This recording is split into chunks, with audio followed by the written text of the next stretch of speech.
Suicide की वजह से। ये क्यों करते होंगे बच्चे सुसाइड? जिस जीवन को इतनी मुश्किल से मिलता है, जिस जीवन को हम लोग इतना सुंदर बना सकते हैं, वो लाइफ हम स्टार्टिंग के पोजीशन में ही खत्म कर देते हैं। इसका मतलब क्या है? इसका मतलब ये है कि शायद कुछ ऐसा स्ट्रेस लेवल है तो हमारे बच्चों को अपनी जिंदगी खत्म करने के लिए मजबूर कर रहा है। इसको बोलते हैं स्ट्रेस इन एजुकेशन। और ये कोई एक छोटा मोटा कोई डेटा नहीं है, ये 35 बच्चे हर दिन। और सिर्फ इसका एक ही रीजन है, वो है हमारे पेरेंट्स, वो है इंडियन पेरेंटिंग सिस्टम। मैं ये इसलिए नहीं कह रहा हूं कि पेरेंट्स बहुत बुरे हैं और उन्हीं की वजह से ये हो रहा है। पेरेंट्स का थॉट प्रोसेस में एक छोटा सा फ्लॉ है, इसको ठीक करने की जरूरत है। जैसे 2009 में आपने एक मूवी देखी होगी, थ्री इडियट्स। उस थ्री इडियट्स में क्या बताया? आज हम 16 साल 17 साल हो गए उस मूवी को, हम भूल गए हैं उसका संदेश। उसका मैसेज क्लियर था कि आप अपने बच्चों को वो करने दो जो उनको अच्छा लगता है, क्योंकि हर चाइल्ड एक स्पेशल, उसके अंदर एक स्पेशल पैशन है, उसका अपना एक इंटरेस्ट है। और हम क्या कर रहे हैं? उसको बना रहे हैं सिर्फ मार्केट फोर्सेस के अंतर्गत, जो हम बार बार एडवर्टाइजमेंट देखते हैं। जैसे हमने एडवर्टाइजमेंट देखी कोलगेट की, हमने 10 बार देखी, हम वही कोलगेट लेकर आएंगे। लेकिन ये तो एक छोटी सी आइटम है, हम अपने बच्चों को आइटम की तरह ट्रीट कर रहे हैं। हम क्या कर रहे हैं? जो हम न्यूज़पेपर में या टीवी में, हर जगह जो न्यूज़पेपर में, सोशल मीडिया में जो एड्स देख रहे हैं, IIT जे, इसके एड्स देख देख के हम क्या कर रहे हैं? अपने बच्चों को भी IIT में ठूसे जा रहे हैं, जेई में ठूसे जा रहे हैं। एक टाइप नाम की एक नई टाइप का एक राक्षस आ गया है हमारे समाज में, टाइप क्लासेस, उसके अंदर डाल दिया है। उसको बेसिक कोर्सेज के नाम से या फाउंडेशन नाम के कोर्सेज से बेचा जा रहा है कि 8th 9th 10th, इसमें आप 8th 9th 10th छोड़ो, पढ़ाई वढ़ाई कुछ नहीं रखा है इसमें, आप सिर्फ तैयारी करो जेई के एग्जाम। क्या नौटंकी है? आप बच्चे को 8th 9th 10th के सिलेबस को पढ़ने से रोक रहे हैं, उसको स्कूल की एक्टिविटीज से हटा रहे हैं, उसको प्रैक्टिकल से हटा रहे हैं, उसको कल्चरल एक्टिविटीज से हटा रहे हैं। और क्या कर रहे हैं? सिर्फ OMR शीट्स के गोले भरना सीख लो, सिर्फ रटना सीख लो और कुछ नहीं। आप सब कुछ भूल जाओ, आपका इंटरेस्ट, आपका पैशन, आपकी कोई भी अदर एक्टिविटीज की कोई जरूरत नहीं है। आप रोबोट की तरह चलो और IIT की या नीट की तैयारी करो, डॉक्टर इंजीनियर बन जाओ, दैट्स इट। इसमें सबसे बड़ा दोष जो है वो पेरेंट्स का है। इस वीडियो में हम लोग 3-4 एस्पेक्ट्स देखेंगे। फर्स्ट पार्ट है पेरेंटिंग। जो इंडियन पेरेंटिंग सिस्टम है, उसमें जो बेसिक गलती हो रही है हमसे, उसको ठीक करने की जरूरत है। वो है कि अपनी ड्रीम्स, अपने सपने जो हमने देखे थे अपनी लाइफ के लिए, जो हम पूरे नहीं कर पाए ड्यू टू अवर पेरेंट्स, क्योंकि हमारे पेरेंट्स ने हमें वो नहीं करने दिया, तो हमने भी वही लाइन ले ली कि मेरे को तो अपनी बेटी को डॉक्टर ही बना।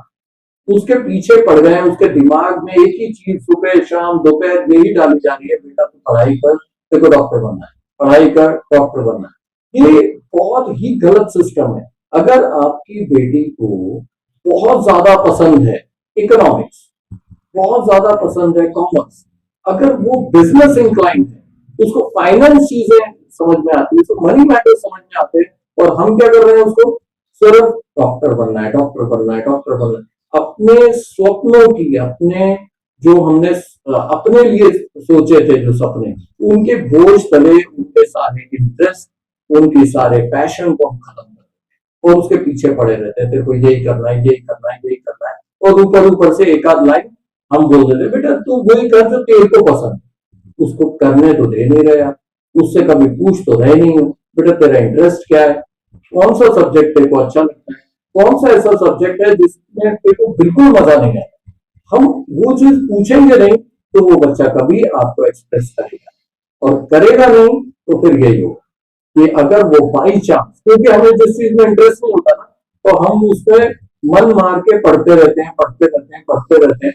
और उसके बाद क्या होता है? जब हमारा रिजल्ट आएगा, जब लाखों इंजीनियरिंग कॉलेजेस में जब वो बच्चे नहीं सिलेक्ट हो पाएंगे, तब आप क्या बोलोगे? अरे यार तूने तो मेरी नाक कटवा दी, अब हम पेरेंट्स को, वो रिश्तेदारों को क्या बताएंगे, वो पड़ोसियों को क्या बताएंगे। अननेसेसरी अपनी जो होप्स हैं, उनका प्रेशर इतना ज्यादा बना देते हैं हम अपने बच्चों पे कि वो बच्चे अपना सब कुछ छोड़कर सिर्फ आपके सपनों को सच करने में निकल पड़े। और फिर उसके बाद इमोशनल ब्लैकमेलिंग, ये हमारा वैसे सेकंड पार्ट। कि इमोशनल ब्लैकमेलिंग से बच्चों को भी सोचना चाहिए कि कैसे वो डील करें। आपको डील करना आना चाहिए, क्योंकि हर किसी के पापा ये बोलते ही होंगे, मैं 100% श्योर, देखो हमने तो कहा नहीं, और पूरी जिंदगी मैंने हमेशा बाइक चलाई, हम यहाँ खर्च कर सकते थे, हम घूमने जा सकते थे, लेकिन नहीं गए सिर्फ तेरी एजुकेशन पे, कि तेरी पढ़ाई अच्छे से होती रहे, तेरे को कोई खर्चे में कमी ना आए, तेरी जो कोचिंग क्लासेस के 3-4 लाख रुपए थे वो हम कैसे भी करके लाए। ये जो सेक्रीफाइस वाला जो गोलगप्पा बनाया जाता है, इसको एक तो आपको बनाना बंद करना चाहिए, दूसरा मेरी रिक्वेस्ट है स्टूडेंट्स से, स्टूडेंट्स को असर्टिव बनना चाहिए कि ये जो ब्लैकमेलिंग वाला जो सिस्टम खेलते हैं पापा मम्मी, उसको थोड़ा डील करना सीखो, उसको नो बोलना सीखो। एक बुक पढ़ो, नहीं the art of saying no politely. आपको मना करना है किसी चीज को, लेकिन दिमाग लगाकर, लॉजिकली, आपके पास रिसर्च होनी चाहिए उस चीज की, आपको असर्टिव होना चाहिए कि नहीं पापा, मैं इंजीनियरिंग या मेडिकल फील्ड में नहीं जाना चाहता, मुझे बिल्कुल पसंद नहीं है मैथ्स या साइंस, मुझे दूसरी फील्ड में, मुझे फोटोग्राफी बहुत पसंद है, मुझे फोटोग्राफी करना है। लेकिन ऐसे बोलोगे तो कोई मानेगा नहीं। तो अपनी भी प्रिपरेशन ऐसी रखो, उसके ऊपर डिस्कवर करो पहले, कि अगर मान लो आपको इंटरेस्ट ही नहीं है, आपको पता ही नहीं है आपको इंटरेस्ट किस चीज में, तो ढूंढो, डिस्कवर करो। यही तो लाइफ है। 2 घंटे बैठो शांति के साथ, इंटरनेट पे ढूंढो क्या चीज होती है जिससे आप अपने आप को डिस्कवर कर सकते हैं, कौन सी चीज है जो आपको अच्छी लगती है। जैसे मूवी देखने बैठे हैं, आपको पता लगेगा 3 घंटे का टाइम कब निकल गया, नहीं पता लगता, क्योंकि अच्छी लगती है। अब तेलुगु मूवी बैठ कर देखो, आपको समझ में आएगा कुछ, नहीं आएगा, आप बोलोगे यार मैं कहाँ फंस गया हूँ, यहाँ से उठ के जाऊं। क्योंकि जो चीज आपको समझ में नहीं आएगी आप उसको सस्टेन नहीं कर पाओगे, अननेसेसरी उसको सिर्फ दिमाग में एज अ फैक्ट भरते रहोगे, भरते रहोगे, भरते रहोगे कि भाई फैक्ट्स याद कर ले। फैक्ट से कुछ नहीं होने का। और जॉब्स का जो ये बना हुआ है ना पैनोरामा, ये चला गया। अब जो नई लाइफ है, जो नई सोसाइटी है, जो 2025 से 2050 के बीच का जो ये 25 साल है आने वाले, ये स्टार्टअप के साथ, ये सेल्फ एम्प्लॉयमेंट के साथ, ये एम्प्लॉयमेंट जनरेशन के, आपको कहीं कोई जॉब वॉब अवेलेबल नहीं। आप बड़ी बड़ी कंपनीज उठा के देख लीजिए, भले वो प्राइवेट हो गवर्नमेंट हो, कहीं जॉब्स नहीं मिल रही हैं आपको। आप अपना दिमाग लगाइए, सेल्फ एम्प्लॉयमेंट जनरेट कीजिए, वो बिजनेसेस बनाइए जो आप कर सकते हैं, आप दूसरों को एम्प्लॉय कर सकते हैं, दूसरे की मदद कर सकते हैं, और खुद अपना एक बिजनेस स्टैंड कर सकते हैं। तो startup is the new word, startup is the new की। ये वो इंजन है, ये वो पॉपुलर है जो सोसाइटी को अगले 25 साल तक रन करने वाला है। तो उसके ऊपर फोकस कीजिए, अपना इंटरेस्ट ढूंढिए, उस पैशन को ढूंढिए और उसके ऊपर काम कीजिए। अगर मान लो, मैं एक एग्जांपल दे रहा हूँ, फोटोग्राफी। आप फोटोग्राफी अगर आपको पसंद है और आप पापा के पास गए या मम्मी के पास गए, मम्मी मेरे को ना मेडिकल फील्ड में नहीं जाना, मेरे को 11th-12th में मैथ साइंस नहीं लेना है, मेरे को फोटोग्राफी करनी है, कुछ नहीं होगा, 2 थप्पड़ मार के बिठा देंगे आपको। दिमाग लगाओ, फोटोग्राफी ही करनी है ना, रिसर्च करो ना, कौन है बड़े 10 फोटोग्राफर से इंडिया, क्या करते हैं वो, क्या वो कमा रहे हैं या नहीं कमा रहे। फोटोग्राफी सीखने के बाद आप कौन सी फील्ड में जा सकते हो, क्या न्यूज़पेपर में वो फील्ड है, क्या सोशल मीडिया में आप जा सकते हो, कहां कहां पर इसके फायदे हैं, उसकी रिसर्च करो और फिर बात करो। उसके कॉलेजेस ढूंढो, कहां पर इसके कोर्सेज होते हैं, आफ्टर 12th होते हैं, आफ्टर 10th होते हैं, उसके सर्टिफिकेट कोर्सेज कौन से, डिप्लोमा क्या है उसका, कितना खर्चा आता है, वो सबकी रिसर्च करो, पेपर पे लिखो, और फिर आमने सामने बैठो, across the table with the parents. इसको बोलते हैं असर्टिवनेस। सामने सामने बात होगी और उनको बोलो भाई मेरे को ये करना है, मेरी लाइफ है, आपने बहुत अच्छा किया है, अब आप इस चीज में मुझे सपोर्ट करो, मेरे सपने मेरे हैं, मेरी लाइफ मेरे सपने, मुझे इसको करना है, मुझ पर अननेसेसरी ये मत बनाओ प्रेशर। चल ठीक है, तेरे को अगर फोटोग्राफी करनी है कर ले, फिर बाद में हमें मत करो। इस टाइप का इमोशनल ब्लैकमेलिंग करना बंद कीजिए। तो दो चीजें हो गई, एक तो पेरेंट्स का, पेरेंट्स को नई पेरेंटिंग सिस्टम में एडजस्ट होना है। उसके अलावा आप और कुछ नहीं करोगे, अपने बेटे के अपनी बेटी के सपनों को कुचल के रख दोगे और कुछ नहीं, उनको एक रोबोट की तरह ट्रीट करो। दूसरी चीज है बच्चों को, बच्चों को ये समझना पड़ेगा कि अभी अगर आपने नो बोला, अभी आपने रिजिस्ट किया, with a tactic, with a कुछ थोड़ी समझदारी के साथ अगर आप करोगे, तो आगे के आपके 20, 25, 30 साल बहुत अच्छे जाएंगे। नहीं तो क्या होगा कि आपने चलो ठीक है पापा मम्मी के कहने पे इंजीनियरिंग ले लिया, आपने इंजीनियरिंग कर भी ली, उसके बाद आपने जॉब शुरू कर दी, तो जॉब कर रहे करे जा रहे हो, करे जा रहे हो अगले 5 साल 10 साल, लेकिन क्या अचीव कर रहे हो? सिर्फ पेमेंट और कुछ नहीं। मन की खुशी, आपका दिमाग कब खुलेगा कि मैं कुछ नया कर पाऊं? आप इंजीनियरिंग में क्या कर पाऊंगे अगर आपको पसंद ही नहीं है? इंजीनियर्स आपको पसंद ही नहीं है, मैकेनिक्स आपको पसंद ही नहीं है कि मटेरियल्स कैसे यूज होते हैं, स्ट्रेंथ क्या होती है मटेरियल्स की, उनको कहाँ इस्तेमाल किया जाना चाहिए, आपको अगर वो चीज पसंद नहीं है तो आप इंजीनियरिंग में वेस्ट, आप कुछ नहीं कर रहे। मैं एक एग्जांपल दूं, मेरा खुद का एक दोस्त जो इंजीनियर है, उसका बेटा, उसने उसको भी इंजीनियर बना डाला, बन गया वो इंजीनियर। उसके बाद उसको एमबीए करना, एमबीए इन मार्केटिंग। ये सब करने के बाद जब जॉब नहीं मिली, वो एक बैंक में कैशियर की जॉब कर रहा है, क्योंकि पेमेंट अच्छी मिल रही है, 40,000 समथिंग पेमेंट है, वो कैशियर की जॉब कर रहा है। मेरे को इतना गुस्सा आया उस पर कि 4 साल इंजीनियरिंग, 2 साल एमबीए, उसके बाद 2 साल और भी पता नहीं क्या कोर्सेज किए इधर उधर, और ये 6-7 साल वेस्ट करके जॉब कर रहे हैं भाई साहब कैशियर। अब इसको राउंड अबाउट अगर हम देखें तो वो क्या कर सकता था? वो 11th और 12th में लेता कॉमर्स, एकदम सिंपल, बी कॉम करता, कॉमर्स की फील्ड्स के सब्जेक्ट्स को स्टडी करता, उसमें इकोनॉमिक्स पढ़ता, अकाउंट्स पढ़ता, एसपी पढ़ता, ओसी पढ़ता, ये सब्जेक्ट्स पढ़ता, और यही सब्जेक्ट्स की और डिटेलिंग लेता। उसके डिप्लोमा कोर्सेज होते हैं, छोटे छोटे सर्टिफिकेट कोर्सेज होते हैं, उसके बाद उस पे एग्जाम देता, जो बैंक के या दूसरे जो अपने एंट्रेंस एग्जाम से वो देता और क्लियर करता। भले ही वो कैशियर बनता, लेकिन उसके पास वो नॉलेज थी जिसको वो अप्लाई, और ये नॉलेज में जब वो चला गया है, अब वो प्रमोट होगा तेजी से, क्योंकि उसका इंटरेस्ट था उसका। तो ये चीज इंपॉर्टेंट है, आप अगर अपनी इंटरेस्ट की फील्ड में नहीं जाओगे, आप अपने आप को वेस्ट कर रहे हो, आप अपना पैशन डिस्कवर करो। अब हम आते हैं वीडियो के अपने थर्ड पार्ट पर। वीडियो का थर्ड पार्ट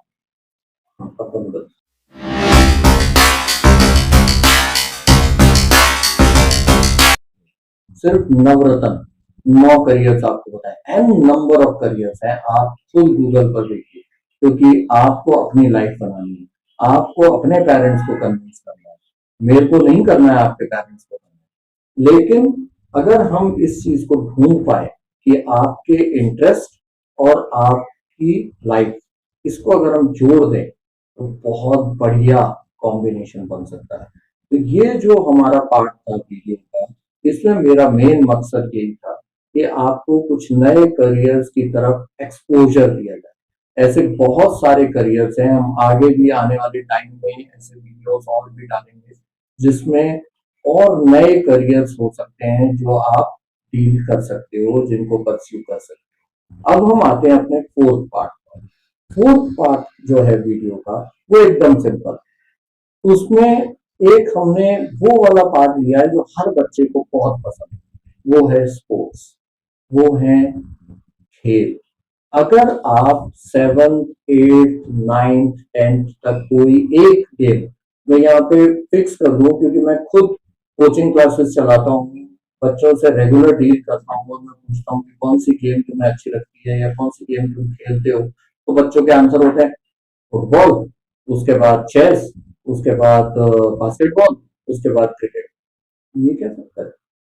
एक गेम खेलो, एक, जैसे फेवरेट सब्जेक्ट एक होता है, ऐसे ही आपका वर्स्ट सब्जेक्ट भी एक होता है, ऐसे ही आपकी गेम, आपकी फेवरेट गेम एक ही होनी चाहिए। तो वो एक कब होगी? जब आप एक गेम पर पूरा फोकस कर दोगे। अगर आपको फुटबॉल पसंद है ना, तो आप 5th स्टैंडर्ड से लेकर 10th स्टैंडर्ड तक सिर्फ फुटबॉल खेलो और जुनून के साथ खेलो। एक कोई पोजीशन पे खेलो, भले वो सेंट्रल पोजीशन हो, स्ट्राइकर हो, डिफेंडर हो, गोलकीपर हो, वट। मैं क्योंकि कभी फुटबॉल खेली नहीं इसलिए मुझे ज्यादा पता नहीं, लेकिन जो पोजीशन पे खेलो एकदम दबाकर खेलो। ऐसा कभी आपने देखा है कि युवराज सिंह ने भैया बैटिंग भी कर ली, बॉलिंग भी कर ली, कभी कभी विकेट कीपिंग भी कर ली? ऐसा नहीं होता है। एक चीज में वो आदमी स्पेशलिस्ट होता है। उसके बाद एक आध बार कभी टाइम पास के लिए बॉलिंग कर ली तो करी, नहीं तो बैटिंग में फिर उसके सामने कोई टिकेगा।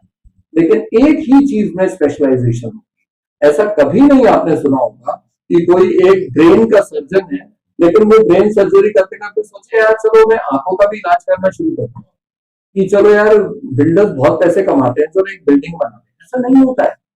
You have to focus on one thing. कभी आपने किसी इंसान को जॉगिंग करते हुए नाश्ता करते हुए देखा है कि जॉगिंग भी कर रहा है और नाश्ता भी कर रहा है? तो हम ऐसे बेसिक से काम, दो काम एक साथ नहीं कर सकते, तो इतने बड़े काम आप एक साथ कैसे कर सकते हो कि आप फुटबॉल भी खेल रहे हो, चेस भी खेल रहे हो?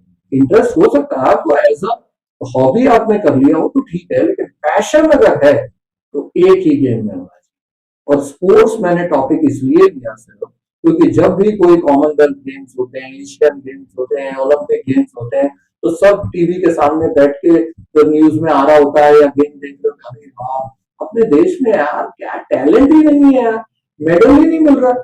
और अपने बच्चों को हम किताबी कीड़ा बना के बिठाएं, टैलेंट आएगा कहां से? मेरे को अगर कोई मेडल जीतने की क्षमता रखता है तो वो अचानक से थोड़ी पैदा हो जाएगा कि अचानक से वो गोल्ड मेडलिस्ट जाके वहां ओलंपिक में ट्रांसप्लांट करते हैं। ऐसा नहीं होता है। वो 5th स्टैंडर्ड से 10th स्टैंडर्ड तक लगातार अगर एक फील्ड में पढ़ रहा है, उसके बाद 11th 12th में उसको एक बेसिक सब्जेक्ट लेकर उसको परस्यू करने दो स्पोर्ट्स, तब वो जाके अपनी कोई अच्छे लेवल पर नेशनल, इंटरनेशनल, स्टेट लेवल खेल पा रहा है, तो वो कहीं पर जाके मेडल्स ला पाएगा। आपको क्या लगता है कि इंडिया की पॉपुलेशन ज्यादा है तो आपको गोल्ड मेडल पकड़ा देंगे? अरे आपसे 1% पॉपुलेशन वाले देश आपसे 100 गुना ज्यादा मेडल जीत के लाते हैं, सिर्फ इसलिए क्योंकि वो पैशन को रिस्पेक्ट करते हैं। और हम क्या करते हैं? सिर्फ पैसे को रिस्पेक्ट करते हैं। तो जब पैशन के ऊपर पैसा आ जाएगा तब कोई मेडल वेडल नहीं मिलता, तब सिर्फ इंजीनियर्स मिलते हैं या डॉक्टर्स मिलते हैं, ढेरों के ढेर। जैसे भेड़ बकरियों को अपन हाँकते रहते हैं, बस वैसे ही हम लोग इंजीनियर्स और डॉक्टर्स को हाँक हाँक कर एक साइड से निकालते रहते हैं और कुछ नहीं। स्पोर्ट्स एक ऐसी फील्ड है जहां पर आपके बच्चे करियर बना सकते हैं और बहुत बढ़िया करियर। सचिन तेंदुलकर का एग्जाम्पल ले सकते हैं हम लोग, इतना बड़ा नाम है, आप यकीन नहीं करोगे 10th पास नहीं किए। फर्स्ट जब उन्होंने मैच खेला अगेंस्ट पाकिस्तान, वो अभी तक 9th में, 10th का एग्जाम नहीं दे पाए थे। बहुत बाद में, शायद 4-5 साल बाद उन्होंने प्राइवेट देके 10th पास किया। आज भी उनके पास कोई डिग्री नहीं। तो आपको क्या लगता है कि तेंदुलकर बेटर है या कोई एक बहुत बड़ा 90% पास आउट इंजीनियर? तेंदुलकर को लोग गॉड ऑफ क्रिकेट बोलते हैं, इसलिए नहीं कि वो 10th फेल हो गया था, इसलिए क्योंकि उन्होंने अपने पैशन को परस्यू किया, पैसे को नहीं। कि पैशन और पैसे का फर्क बहुत इंपॉर्टेंट। अगर हम सिर्फ पैसे के पीछे पड़े रहेंगे, रिस्क ही नहीं लेंगे, तो कभी तेंदुलकर नहीं बनेगा, कभी युवराज सिंह नहीं बनेगा, कभी कोई बड़ा प्लेयर बनेगा ही नहीं। क्योंकि वो तो सिर्फ इसी में लगा रहेगा, अरे बेटे को तो अपने बेटे को किसी तरीके से इंजीनियर डॉक्टर बना के खत्म करना। तो उस चक्कर में ना पड़े। अगर आप कोई अच्छी गेम खेलते हो, मान लो फॉर एग्जाम्पल अपन बास्केटबॉल, क्योंकि ये नॉन कन्वेंशनल स्पोर्ट है, अगर वो बास्केटबॉल खेलता है, उसको अच्छा लग रहा है, 5th 6th 7th स्टैंडर्ड में अच्छा कर रहा है, स्टेट लेवल तक जा रहा है, उसको 8 9 10th में भी परस्यू करना है। एक तो 10th में एक मैंने महाबेवकूफी देखी पेरेंट्स की, वो 10th में हर स्पोर्ट्स बंद करके बोलते बोर्ड एग्जाम आ गया। अरे भैया बोर्ड एग्जाम आया है, कोई हवा नहीं आ गया है, कोई मोगैम्बो नहीं आ गया है कि आपके बच्चे को खा जाएगा। स्पोर्ट्स में कितना टाइम लगता है? 2 घंटे 3 घंटे। और अगर आपका बच्चा मोबाइल पे गेम खेल रहा है तो कितनी देर खेल रहा है? 3-4 घंटे तो वो वैसे ही बर्बाद कर रहा है। तो उससे सीधे सीधे आप टर्म्स में बात कर दीजिए। या बच्चे को भी इस टाइम पर अपने पापा मम्मी से बात करनी चाहिए कि मेरे को 2 घंटे या 3 घंटे आप बास्केटबॉल खेलने दो, मैं मोबाइल को हाथ नहीं लगाऊं। यहाँ पे सेक्रीफाइस करने की जगह है, आप कर दो सेक्रीफाइस। आपका भी काम हो जाएगा, पेरेंट्स का भी, उनको भी कोई टेंशन नहीं। अगर आप 10th तक अच्छे स्पोर्ट्समैन हो तो उसके बाद आपके पास बहुत अच्छा चांस है 11th 12th बेसिक आप आर्ट्स में या कॉमर्स में करो, और साथ में 3 से 4 या 4 से 5 घंटे उसी स्पोर्ट्स को दो, उस स्पोर्ट्स में एकदम घुस जाओ अच्छे से। अगर बास्केटबॉल खेल रहे हो तो बास्केटबॉल की टेक्निक्स पर बहुत ज्यादा प्रैक्टिस करनी पड़ेगी, और जब वो आप प्रैक्टिस करोगे तब आपको बास्केटबॉल में तो कोई रोक नहीं पाएगा। मैं एकदम रिसेंट एग्जांपल देता हूं आपको, रुजुल बुदलीकर, एकदम न्यू और एकदम अभी का रियल लाइफ एक्सपीरियंस। पिछले 6 महीने पहले तक वो सिर्फ बास्केटबॉल खेला, और आखिरी के 3 महीने में उसने 12, क्योंकि पापा मम्मी का प्रेशर था तो ये मैथ साइंस लेना ही है तो बेचारे ने मैथ्स ले लिया, और उसके बाद क्या किया उसने, आखिरी के 3 महीने में पूरा बास्केटबॉल छोड़ा और 3 महीने में एकदम दबा के मेहनत की और 70% मार्क्स लेकर आया। और ये मैं अभी बता रहा हूँ 70% मार्क्स लेकर आएगा 12th में, ये मेरा कॉन्फिडेंस है।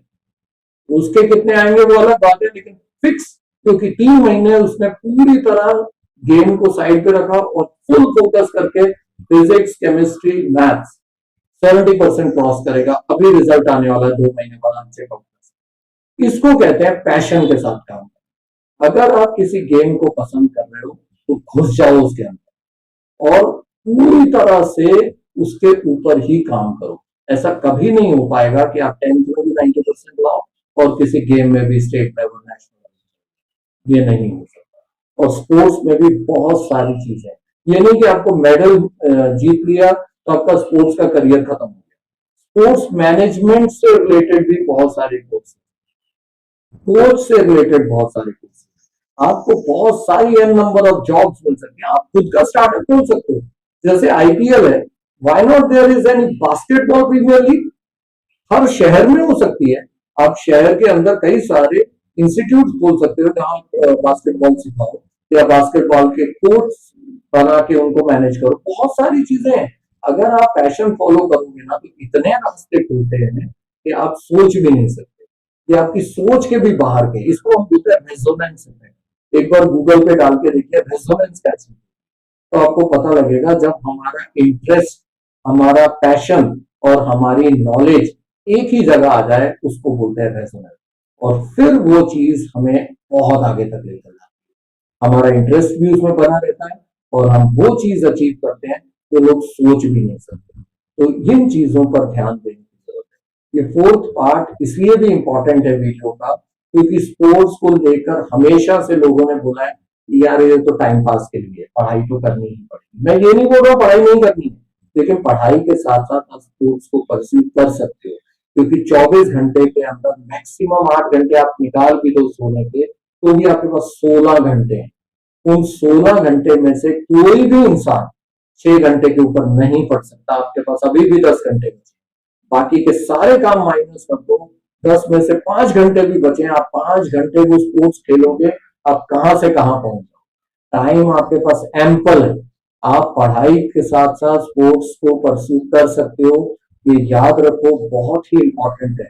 और ये सिर्फ स्पोर्ट्स के लिए नहीं बोल रहा हूँ, मैं गिटारिस्ट हूँ, मान लो मेरे को गिटार बहुत पसंद है, 5 घंटे गिटार की प्रैक्टिस करो, कौन रोकेगा आपको। डांस की प्रैक्टिस करो, ताइक्वांडो की प्रैक्टिस करो, जूडो की प्रैक्टिस करो, 5 घंटे। मैंने कितना सिंपल बताया। तो 24 घंटे में से 8 घंटे आप सोने के हटा दो, बचे आपके पास 16 घंटे। 16 घंटे में से 6 घंटे आपकी पढ़ाई के हटा दो, बचे 10 घंटे। उस 10 घंटे में से सिर्फ मैं 50% यूज करने के लिए बोला हूँ। 5 घंटे मतलब उसके अंदर खाना पीना बाकी के सारे काम हटाने के बाद आपके पास 5 घंटे हैं। और अगर आप डेली लगातार 5 साल अगर आप इन 5 घंटों का यूज करोगे तो कहां से कहां पहुंच जाओगे। You will be unstoppable. Remember this word, unstoppable. कोई नहीं रोक सकता आपको, आप भी अपने आप को नहीं रोक पाओगे, आप समझ नहीं पाओगे रेजोनेंस इफेक्ट कहां तक ले जाता है। एक लास्ट चीज बोलकर मैं एंड करूंगा ये वाले टॉपिक को, फिर हम आखिरी टॉपिक पर आएंगे अपने वीडियो के। रेजोनेंस इफेक्ट होता क्या है, एक बार सिर्फ गूगल पर या यूट्यूब पर एक वीडियो सर्च करना, how a very big bridges are collapsed by a wind. हवा बड़े बड़े ब्रिजेस को तोड़ देती है सिर्फ रेजोनेंस इफेक्ट की वजह से। चेकआउट जरूर करना कि जब रेजोनेंस होता है तब क्या क्या इंसान कर पाता है। लोग खुद नहीं सोच पाते कि मैंने ये क्या कर रहा। जब हमने देखा था युवराज सिंह ने 6 सिक्सेस मारे, उसका एक इंटरव्यू लिया, उनको पूछा कि आप तैयार थे इसके लिए कि आपने दिया, तुक्के में ही 6 सिक्स लग गए। कहता हाँ थोड़ा सा तुक्का ही लग गया था, बस यही था कि 15 साल के लगातार 10 घंटे की प्रैक्टिस थी। मतलब आदमी ने क्या किया, 15 साल लगातार 10 घंटे की प्रैक्टिस, और उसको हमने क्या देखा कि एक ओवर में, जो शायद ब्रैड हॉक था मेरे ख्याल से, जिसको उन्होंने 6 छक्कों के लिए स्ट्राइक।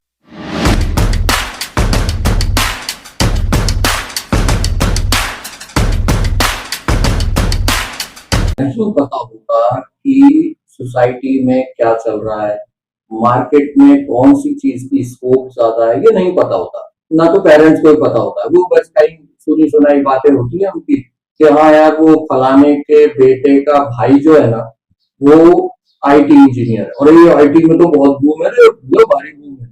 तो ये चलता रहता है। या मेरे बहनोई की बेटी का जो ससुर है ना वो डॉक्टर है, और ये डॉक्टर का तो ले भारी चल रहा है। ये सिर्फ सुनी सुनाई बात है, मार्केट को एनालाइज करने की जरूरत है। तो ये चीज ना तो बच्चे कर पा रहे ना पेरेंट। यहाँ पर हम जैसे जो काउंसलर्स होते हैं उनकी मदद लेनी चाहिए। एक छोटा मोटा काउंसलर होने के नाते मैं आपको बताऊं, एक बेसिक कुछ ऐसे करियर्स होते हैं जो आप इजिली परस्यू कर सकते हो अगर आपको मैथ्स और साइंस पसंद नहीं। मैं अंडरलाइन करूं इस वर्ड को क्योंकि बहुत कॉमन फिनोमेना है। तो इसको मैथ साइंस पसंद है वो तो डॉक्टर इंजीनियर की लाइनअप में चला जाएगा, उसका तो कोई टेंशन नहीं है। उसमें भी कई सारे ट्विस्ट हैं जो हम लोग डील करेंगे। जैसे अगर आप मेडिकल फील्ड में गए, आपको बायोलॉजी पसंद ही थी और आपने मेडिकल फील्ड में गए, लेकिन इतने मेडिकल कॉलेजेस की सीट्स ही नहीं है यहाँ पे आपका एडमिशन हो जाएगा। तो मान लो आपने बहुत तैयारी की, नीट की, टाई अप क्लासेस वगैरह सब लगा लिया, सब झंझट मारी कर लिया, तो उसके बाद आपका नीट में सिलेक्शन नहीं हुआ, तो आप क्या करोगे? अब यहाँ पर आपके पास सुसाइड के अलावा एक और ऑप्शन है, तो आप सुसाइड करने जा रहे हो मान लो आज, तो 1 मिनट के लिए रुको और पैरा मेडिकल कोर्सेज को सर्च करो। Other than medical courses there are n number of paramedical courses, तो उसको सर्च करो, ऐसे हजारों की लिस्ट आ जाएगी। ऐसे बहुत सारे करियर ऑप्शंस हैं जो मेडिकल फील्ड में होने के बावजूद जिसमें आपको एमबीबीएस करने की जरूरत नहीं है। ऐसे करियर ऑप्शंस आप ढूंढो। इंटरनेट का यूज ही क्या है अगर आप उसका इस्तेमाल नहीं करते। गूगल ने जो रेवोल्यूशनाइज कॉन्सेप्ट लाया है कि अमीर हो या गरीब, हर किसी को सारी इंफॉर्मेशन एक प्लेटफॉर्म पे लाकर डेमोक्रेसी की एक नई डेफिनेशन दी गूगल ने, और हम उसका यूज ही नहीं कर रहे। हमसे बड़ा बेवकूफ कौन है? अगर मैं नीट क्रैक नहीं कर पाया लेकिन मेरे को बायोलॉजी पसंद है, तो मैं क्यों नहीं गूगल पे जाऊं और उसको पूछूं? हजारों आंसर्स आएंगे। आपको बायोलॉजी पसंद है, आप नैनो टेक्नोलॉजी में जाइए, बायोटेक्नोलॉजी में जाइए, सीएसआईआर के इंस्टीट्यूट में जाइए, आप रिसर्च फील्ड में जाइए, फार्मेसी में जाइए, आप फिजियोथेरेपी का कोर्स कीजिए, साइकोलॉजी का कोर्स कीजिए, एन नंबर ऑफ कोर्सेज। मेरे को तो याद भी नहीं आ रहे, इतने कोर्सेज आपको लिस्ट आउट हो जाएगी गूगल के। गूगल का यूज करिए, ये बहुत ज्यादा इंपॉर्टेंट है। हम रेगुलर टॉपिक पे आते हैं कि अगर आपको मैथ्स बिल्कुल पसंद नहीं, साइंस बिल्कुल पसंद नहीं, अब क्या हो गया? तो अब वो बचा हुआ ऑप्शन जो हम लोग बोलते हैं तो स्क्रैप मटेरियल, स्क्रैप। क्योंकि 90% अगर आपके मार्क्स आ रहे हैं, आपको जेईई आईआईटी के लिए प्रिपेयर करना है, ये बन गया फिनोमेना। 80% के आसपास आ रहे हैं, तो ये आप कुछ भी कर कुरा के किसी तरीके से मैथ्स वैथ्स हो और निकलो। और उससे कम आ रहे हैं तो आप कॉमर्स ले लो। मतलब जो स्क्रैप मटेरियल है वो कॉमर्स ले लो। यहाँ मैं रियल एग्जाम्पल दूं नासिक कैम्ब्रिज स्कूल का। शायद 7-8 साल पहले की बात है। जसमीत सहमी टॉपर थी नासिक कैम्ब्रिज की, 98 या 96% टेंथ मैथ्स में, 10th क्लास में, बोर्ड में, सीबीएसई में आने के बावजूद भी ना उसने मैथ्स लिया ना उसने साइंस लिया, उसने कॉमर्स। आज वो एक इंडस्ट्री संभाली। तो ये हमारे ऊपर होता है कि हम क्या परस्यू करते हैं। ये नहीं कि आपके 90% आ गए ना, तो भैया घुस जाओ इंजीनियरिंग, घुस जाओ मेडिकल।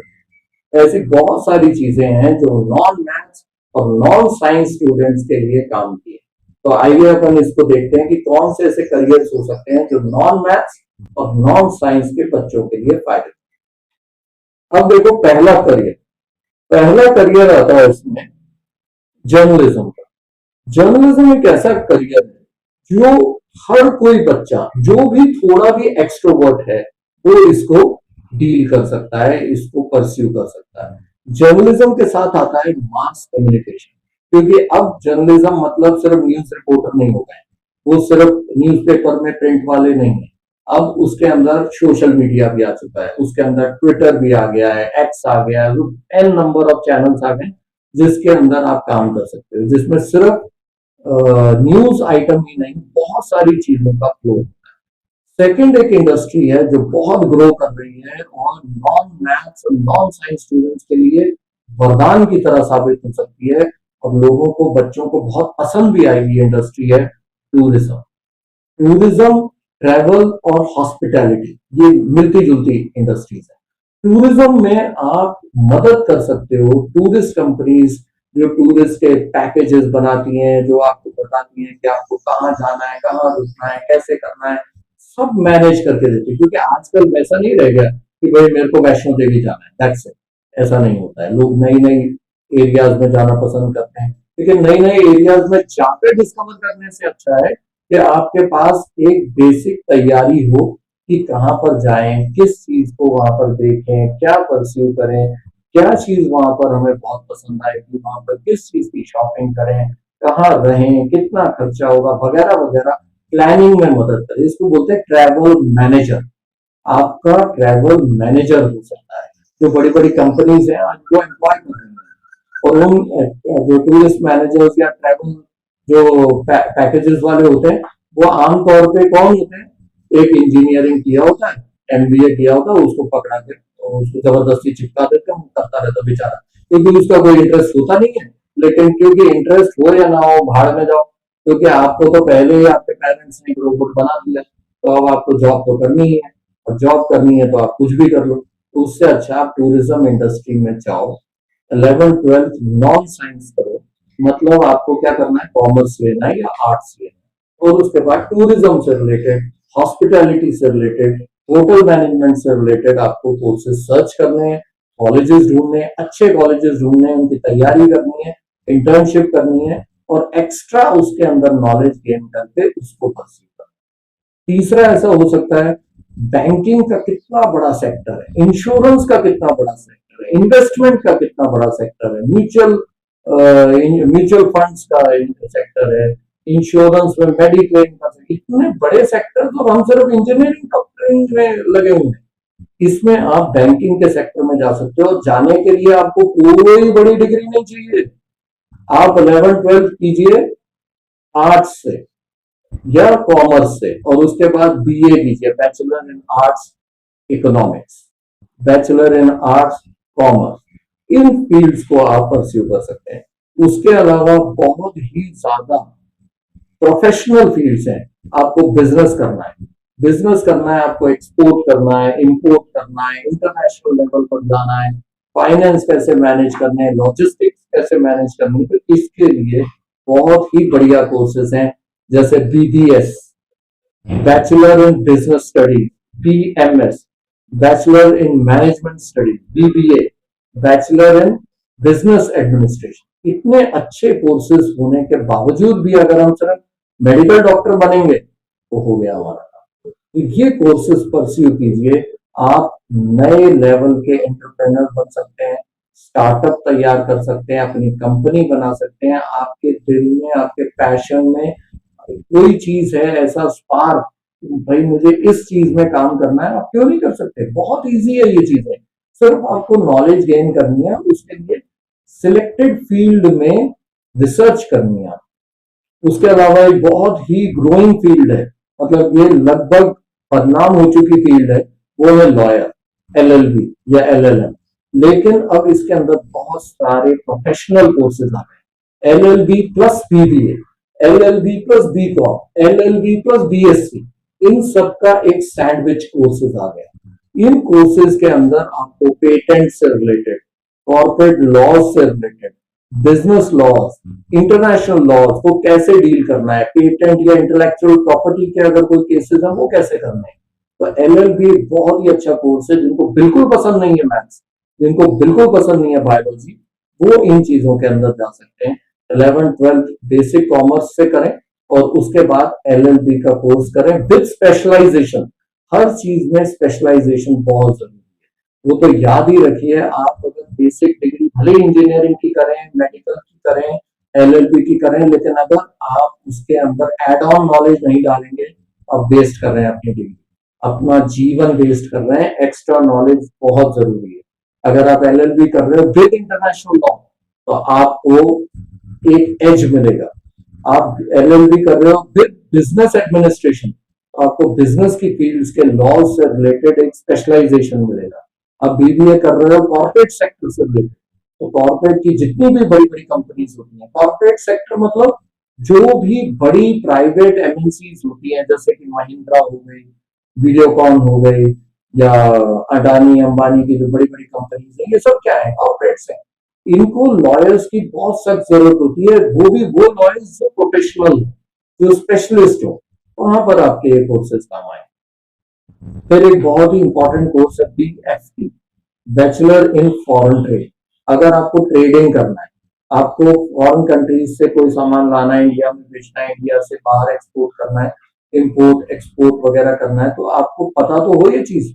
आप वैसे एक्सपीरियंस से गेन करोगे, उससे अच्छा ये कोर्स करके गेन कर लो। आपको बेसिक नॉलेज मिल जाएगा जब 3 साल में, तो आप कहां से कहां पहुंच जाओगे। आपको पता होगा कि कैसे ट्रेड करना होता है, उसके क्या क्या लॉज होते हैं, कहाँ पे टैक्सेशन होता है, ये सारी चीजें आपको बुक्स में पहले पढ़ने को मिल जाएंगी।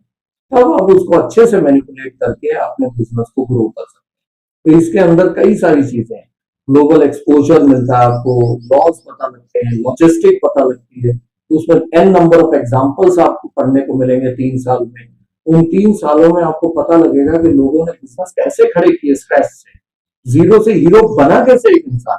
अगर हम आज देख रहे हैं एक बहुत बड़ी कंपनी है ओला, तो वो ओला बनी कैसे होगी, ऐसे थोड़ी कि वो कुत्ता लग गया और ओला का तोला बन गया, ऐसा कुछ नहीं होता है।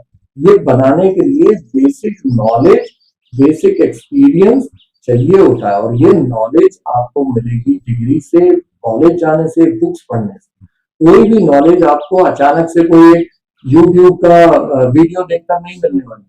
और मैं भी बता दूं एक डिस्क्लेमर के रूप में, आप जो ये वीडियो देख रहे हैं, ये सिर्फ आपको एक हेल्पिंग हैंड दे रहा है, आपको एक सपोर्ट दे रहा है। मैं बिल्कुल दावा नहीं कर रहा हूँ कि मैं एकदम करेक्ट हूँ और पेरेंट्स सारे गलत हैं, बच्चे सारे गलत हैं, वे इंजीनियरिंग या मेडिकल फील्ड में जा रहे हैं, तो बिल्कुल नहीं। मैं सिर्फ अपने एक्सपीरियंस को आपके साथ शेयर कर रहा हूँ। अगर आपको इसमें से थोड़ा सा भी फायदा मिले तो ये मेरे लिए बहुत बड़ा फायदा है। तो बीएफटी एक कोर्स होता है, बैचलर इन फॉरेन ट्रेड। इसमें आपको ग्लोबल एक्सपोजर मिलेगा, लॉज के बारे में पता लगेगा और लॉजिस्टिक्स के बारे में पता लगेगा। उसके अलावा क्या है, e commerce business management courses. ये बहुत सारे ऐसे कोर्सेज हैं जो सिर्फ बिजनेस मैनेजमेंट सिखाते थे पहले। अब ई कॉमर्स, क्योंकि आप देख रहे हो आजकल हम लोग शॉपिंग कम और ऑनलाइन शॉपिंग ज्यादा कर रहे हैं। अमेजोन, फ्लिपकार्ट, इन्होंने पूरी दुनिया बदल के रखी है, बिजनेस के मायने चेंज कर दिए। आप अगर कभी ये सीरियल देखो शार्क टैंक, तो आपको पता लगेगा कि ज्यादा से ज्यादा लोग बिजनेस अपने वेबसाइट से कर रहे हैं। मैं टी शर्ट की कंपनी देख रहा था, 1-1 करोड़ की टी शर्ट अभी स्टार्टिंग बिजनेस होता है, 1 करोड़ की टी शर्ट हर महीने बेच रहे हैं सिर्फ अपनी वेबसाइट से। वो जा ही नहीं रहे फ्लिपकार्ट पे, अमेजोन पे, या जिसको हम लोग बोलते हैं मार्केटिंग प्लेसेस पे, जा ही नहीं रहे। बोले हमारी वेबसाइट पे आके खरीदो, आपको जेन्युइन चीज। क्या कॉन्फिडेंस है आजकल के यूथ में। और हम फिर भी अगर मेडिकल और इंजीनियरिंग में घुसे पड़े हैं, तो हमसे बड़ा बेवकूफ कोई दूसरा नहीं है। E commerce business management courses कीजिए, आपको बहुत बढ़िया इंसाइट मिलेगा कैसे यूज कर सकते हैं हम इंटरनेट के बूम का, कैसे यूज कर सकते हैं हम लोग अपने बिजनेस को लोगों तक पहुंचाने के लिए। आप भले बिजनेस बैठ के कर रहे हो मालेगांव में, लेकिन आपका बिजनेस, आपका प्रोडक्ट सेल हो रहा होगा मुंबई में और मलेशिया। इतना बड़ा हम बिजनेस करा कर सकते हैं। फिर एक एट्थ, एविएशन इंडस्ट्री, बहुत ही ग्रोइंग इंडस्ट्री है।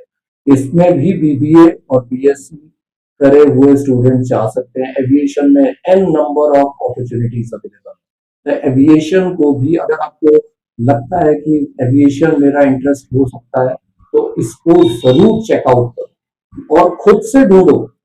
एक बार गूगल पे जाके चेक जरूर करो।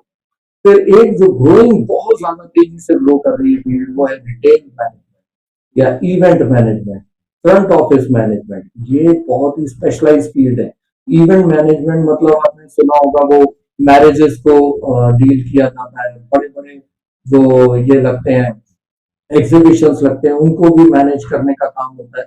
और ये कोई छोटा मोटा काम नहीं है, और ना ये इंडस्ट्रियलिस्ट खुद इसको करते हैं, ये इवेंट मैनेजर को एम्प्लॉय करते हैं, वो ये पूरा काम करता है। रिटेल मैनेजमेंट तो आपको पता ही होगा, बड़े बड़े जो स्टोर्स खुले हुए हैं, जो बिग बाजार है या जो रिलायंस के स्मार्ट बाजार वगैरह हैं, जो बड़े बड़े क्रोमा खुले हुए हैं, ये क्या करते हैं? रिटेल मैनेजमेंट और नथिंग एल्स।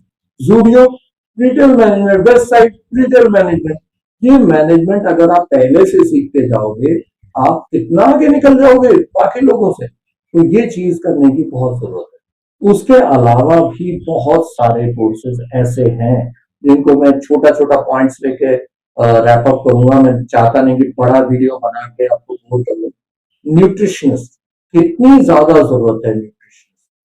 आपको पता नहीं होगा कि आपको खाना क्या है, स्पोर्ट्स वाले को क्या खाना है, अगर आपको अपनी बॉडी को किस तरीके से ट्रीट करना है, ये न्यूट्रिशनिस्ट बताता है। और न्यूट्रिशनिस्ट का कोर्स करना है तो लोग तैयार नहीं। तो अगर आपका बायोलॉजी में इंटरेस्ट है, तो आप न्यूट्रिशनिस्ट एज अ कोर्स ले सकते हो। और बहुत ही स्पेशलाइज फील्ड में बड़े बड़े जो क्लिनिक्स होते हैं, उनमें न्यूट्रिशनिस्ट एक अलग से होता है। हॉस्पिटल में बड़े बड़े जितने भी अपोलो हॉस्पिटल्स हैं या वोकार्ड हॉस्पिटल्स की चेन है, उसके अंदर एक अलग से न्यूट्रिशनिस्ट होता है जो सिर्फ यही बताता है कि आपको खाना क्या है। अगर आपको ये बीमारी है तो आपको ये खाना चाहिए, अगर आपको बीमारी नहीं होना है तो ये खाना है। अगर आपकी जॉब है बैठे रहने की, मान लीजिए 10 to 5 आपको बैठ के काम करना है, तो आपको ये खाना चाहिए। तो कितनी काम की चीजें हैं।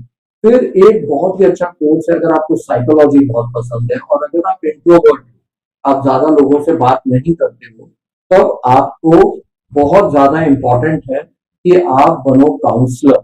लोगों से बात करनी है आपको 1 to 1। इसमें बहुत सारी चीजें आप बता सकते हो। अगर आप डिजाइनिंग, आपके अंदर एक इंटरेस्ट है डिजाइन करने का, तो आप टेक्सटाइल डिजाइनिंग कर सकते हो। आप बहुत अच्छा लिख सकते हो, बात नहीं कर सकते, लिख सकते हो। कंटेंट राइटर बन सकते हो, स्क्रिप्ट राइटर बन सकते हो, आप स्टोरीज लिख सकते हो। और वो स्टोरीज बुक पब्लिश होती हैं आपकी, कोई छोटी मोटी चीज नहीं है, बहुत बड़े काम है। वेलनेस कोच बन सकते हो आप। ब्यूटी पार्लर्स का तो एक छोटा सा मैं सेक्शन बता रहा हूँ। वेलनेस कोच मतलब बहुत सारी चीजें कवर होती है। ऐसे ही अगर आपको फाइनेंस बहुत पसंद है, तो आप फाइनेंशियल एनालिस्ट बन सकते हो।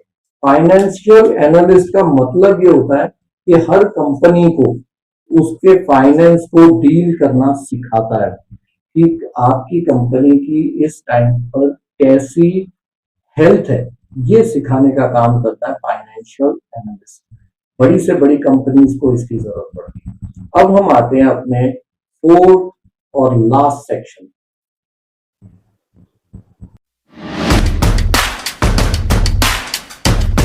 मेरा यही रिक्वेस्ट रहेगा कि हम किस तरीके से इस सिचुएशन को ठीक कर सकते हैं, क्योंकि अभी तक हमने देखा कि करियर हो या और इम्पोर्टेंट डिसीजंस हो, पेरेंट्स का बहुत ज़्यादा डोमिनेशन रहता है। इस सिचुएशन को हम लोग बोलते हैं ओवर डोमिनेशन। मतलब स्ट्रेस लेवल इंक्रीज होते होते इतना ज़्यादा हो जाता है कि जो बच्चा है वो अपनी लाइफ, अपनी पूरी ज़िंदगी को अपने पेरेंट्स के सपनों के बोझ तले रह जाता है। अब हमें करना क्या है? एकदम सिंपल है। जैसे मैंने आपको करियर ऑप्शन बताए, आप खुद बैठिए, अपने बच्चे के साथ बैठिए। ये दोनों के लिए बता रहा हूँ, पेरेंट्स भी और बच्चे भी, दोनों। आप 8th स्टैंडर्ड में हैं या 9th स्टैंडर्ड में हैं, उसी टाइम अपने बच्चों में इन्वेस्टमेंट कीजिए। पैसे का नहीं, पैसे का तो आप इन्वेस्टमेंट कर रहे हो, आप SIP ले रहे हो, बैंक FD ले रहे हो, गाड़ियाँ ले रहे हो, घर बना रहे हो, वो तो है ही है रेगुलर। उससे ज़्यादा ज़रूरत मालूम है किस चीज़ की आपके बच्चे को? सबसे ज़्यादा ज़रूरत है टाइम की। आप उसको समझें, उसको टाइम दें। तो इन्वेस्ट इन टाइम, अपना इन्वेस्टमेंट करें, बच्चे के साथ बैठें, हफ्ते में एक दिन 1 घंटा उसके साथ बैठकर उससे बात करें, उसको ओपन अप होने दें। आप खुद भी ओपन अप हो। ये नहीं कि मैं अपने बेटे के साथ हूँ तो अपने आप को एकदम स्ट्रांग दिखाने के लिए मैं तो पता नहीं कहाँ का ही मैन, बैटमैन और शी मैन हूँ। वो बताने की बजाय आपको ये बताना है कि मैं तेरा दोस्त हूँ, तेरी कोई प्रॉब्लम है तो मुझे बताओ, मेरी प्रॉब्लम है तेरे साथ डिस्कस नहीं करूँगा तो किसके साथ करूँगा। ये दोनों का है, ये इंटरचेंजेबल चीज़ें हैं कि जब हम आपस में डिस्कस करेंगे ना, तब उसके अंदर से आपको सही प्रोडक्ट मिलेगा। आपको पता लगेगा कि किस चीज़ में आपको इंटरेस्ट है, किस में इंटरेस्ट नहीं है। अगर इस चीज़ में इंटरेस्ट है तो इसके फ्यूचर प्रोस्पेक्ट्स क्या हैं, इसको हम किस तरीके से और डेवलप कर सकते हैं। मान लीजिए आपके बेटे की ड्राइंग अच्छी है, सर सिर्फ ड्राइंग अच्छी है, मैथ साइंस बिल्कुल डम्बेल है, ठीक है, कोई स्पोर्ट्स नहीं खेलता, ओके। अब आप क्या करोगे, उसकी ड्राइंग जो उसकी स्ट्रेंथ है उसको बिल्टअप करोगे। ये आपको काम करना है, ना कि अरे तेरी ड्राइंग किसी काम की नहीं, चल छोड़ इसको, मैथ्स पे ध्यान दे, साइंस पे ध्यान दे, कॉमर्स पे ध्यान दे। उससे क्या होगा, वो जिसको बोलते हैं ना master of none and jack of all. तो जैक ऑफ ऑल मतलब सारे सब्जेक्ट्स में सिर्फ जैक है वो, और कुछ नहीं है। एक एवरेज या बिलो एवरेज स्टूडेंट, किसी में भी उसका ट्रम्प कार्ड है ही नहीं, कोई भी स्पेशलाइजेशन आप उसके पास छोड़ ही नहीं रहे हो। करने दो उसको ड्राइंग, उसी फील्ड में उसको डेवलप करो, उसको उसी आर्टिस्ट से कोई कोचिंग या आर्टिस्ट से मिलवाओ, उसको एक्सप्रेस होने दो, एक्सपोजर दो उसको, वहाँ से डेवलपमेंट होगी उसकी। क्योंकि आज ज़माना वैसा नहीं रह गया है जो 20 साल पहले था। 20 साल पहले हमारी पॉपुलेशन थी 90 करोड़, आज हम 140 करोड़ के साथ पूरे वर्ल्ड में टॉप पर है, सिर्फ पॉपुलेशन में, स्किल डेवलपमेंट में नहीं। सॉफ्ट स्किल्स का तो नाम ही नहीं मालूम होगा। तो हमें अपने बच्चों में टाइम इन्वेस्टमेंट की बहुत ज़रूरत है। पॉपुलेशन हम बढ़ाते जा रहे हैं, कंपटीशन बढ़ता जा रहा है, अब वैसा नहीं रह गया है कि आपके बच्चे को कहीं ना कहीं तो कोई एडजस्ट कर ही लेगा, ऐसा कुछ नहीं होने वाला है। तो उसकी स्पेशलाइजेशन जो है, जिसमें उसको इंटरेस्ट है, उसको बिल्टअप करने की ज़रूरत है। जैसे मार्क ट्वेन ने कहा था, आपने शायद सुना भी होगा, कि ज़िंदगी में 2 ही दिन इम्पॉर्टेंट होते हैं, एक जब हम पैदा होते हैं और दूसरा जब हमें पता लगता है कि हम पैदा ही क्यों हैं। हमें पता लगता है कि पर्पस क्या है हमारी लाइफ का पर्पस ढूंढना, लाइफ का गोल सेट करना, लाइफ को मीनिंगफुल लेकर जाना, ये सबसे इम्पोर्टेंट है। तो अपने बच्चे के साथ बैठिए, उसके साथ टाइम स्पेंड कीजिए, उसको समझने की कोशिश कीजिए, अपने आप को भी उसको समझाइए कि भाई हमारी क्या प्रॉब्लम्स हैं। मान लीजिए आपका बच्चा डॉक्टर बनना चाहता है और आप उसको डॉक्टर बनाना भी चाहते हो, चलो ठीक है, यहाँ तक सब कुछ ओके। आपको मालूम भी है मेडिकल कॉलेजेस की फीस कितनी है, आप सोच भी सकते हो। 5 साल की फीस है 1 करोड़ रुपए। 1 करोड़ रुपए एक मिडिल क्लास आदमी कहाँ से लाएगा?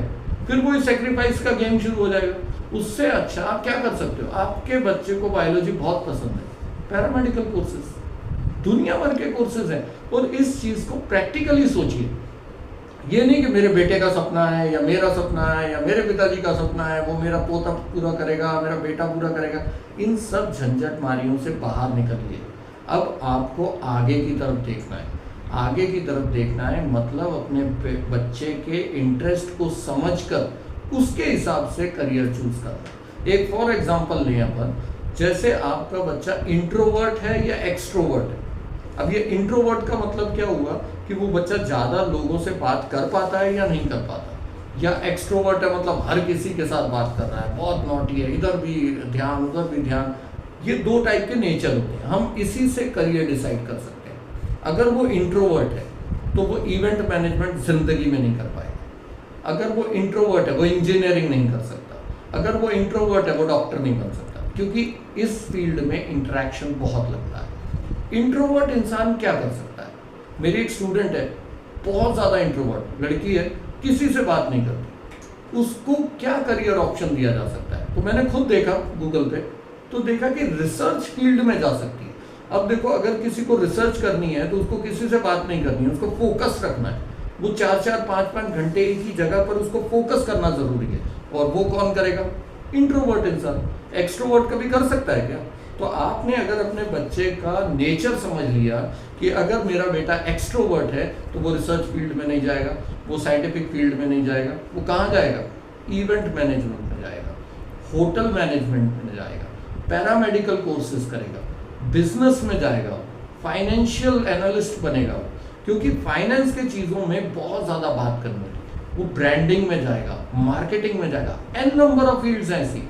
मैं तो ये ऐसे ऊपर ऊपर से बता रहा हूँ, ऐसी बहुत सारी फील्ड्स हैं। मान लीजिए आपकी एक बेटी है, उसके लिए आपको करियर डिसाइड करना है, तो कैसे करोगे? उसके साथ बैठकर करना है आपको, उसको पूछना है कि तेरे को क्या चीज़ें अच्छी लगती हैं। आप गूगल ओपन करो और डालो the top 10 careers for girls, बस इतना सा डाल दो, आपके सामने पेजेस आएंगे।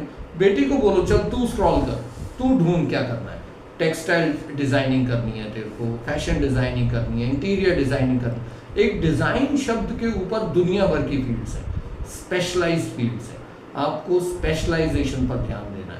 तो मेरा कहने का सिर्फ इतना मतलब है, ये पूरा 1 घंटे का जो आप वीडियो देख रहे हो, उसका सार सिर्फ इतना है कि हम बच्चों पर से स्ट्रेस हटाएं और उनको अपना दोस्त बनाएं, उनसे बात करें, उनके साथ ओपन अप हो, सीधा अक्रॉस द टेबल बात करें।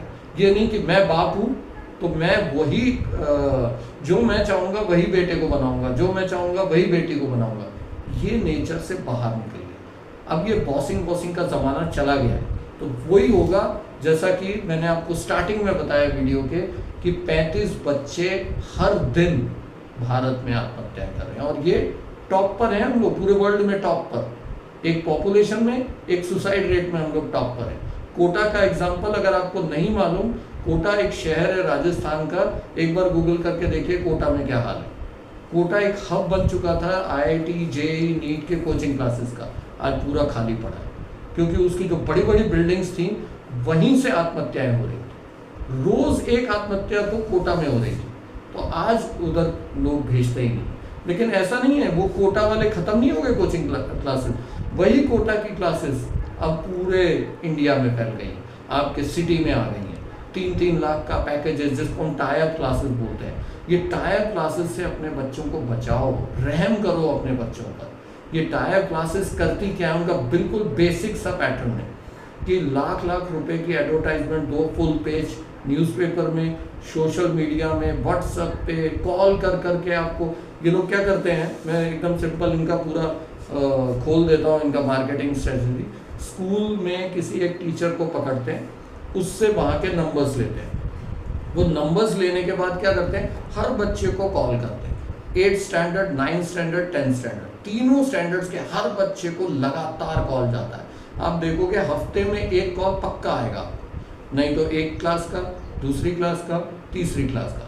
इनके पास सिर्फ यही तरीका है, कॉलिंग कर करके आपको कन्विंस करने की कोशिश करते हैं आपका बच्चा तो बहुत ब्रिलियंट है, वो तो IIT में जाने लायक है। 60% मार्क्स जिसके आ रहे हैं उसको IIT में ठूसने की कोशिश कर रहे होते हैं। तो उनका क्या है, आप एक बार आइए, एक स्कॉलरशिप एग्जाम दीजिए, आपको स्कॉलरशिप मिल जाएगी। आपका बच्चा तो कमा रहा है, 3 लाख रुपए हमारी फीस है, बेसिक फीस है ये। इसमें आपको कोई स्कूल की फीस नहीं देनी, कोई नोट्स की फीस नहीं देनी, कोई टी शर्ट कुछ नहीं लेनी, सब इंक्लूडेड। पहले ये बता दिया।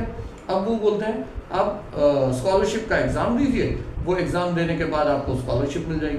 सबको पता है क्या सिस्टम है, सेल कैसे लगती है, वैसे सेल में आपके बच्चे को लगा दिया जाता है और कुछ नहीं।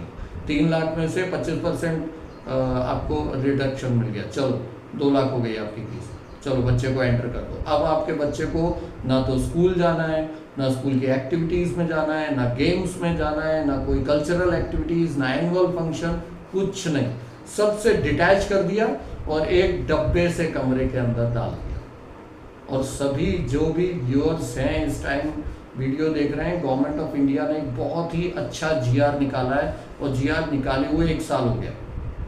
जनवरी 2024 को ये GR आया है कि कोई भी टाई अप क्लास या कोई भी बड़ी क्लास जो IIT का या नीट का या CA का प्रिपरेशन करवाती है, वो 8th, 9th और 10th के बच्चों को एनरोल नहीं कर सकती। ये इलीगल हो चुका है। अगर आपके एरिया में ये कोचिंग क्लासेस हैं और वो 8th, 9th, 10th के बच्चों को in the name of foundation batch, bridge courses, vacation batch और एन नंबर ऑफ चीज़ें बोल बोल कर जो ले रही हैं वो कम्प्लीटली इलीगल।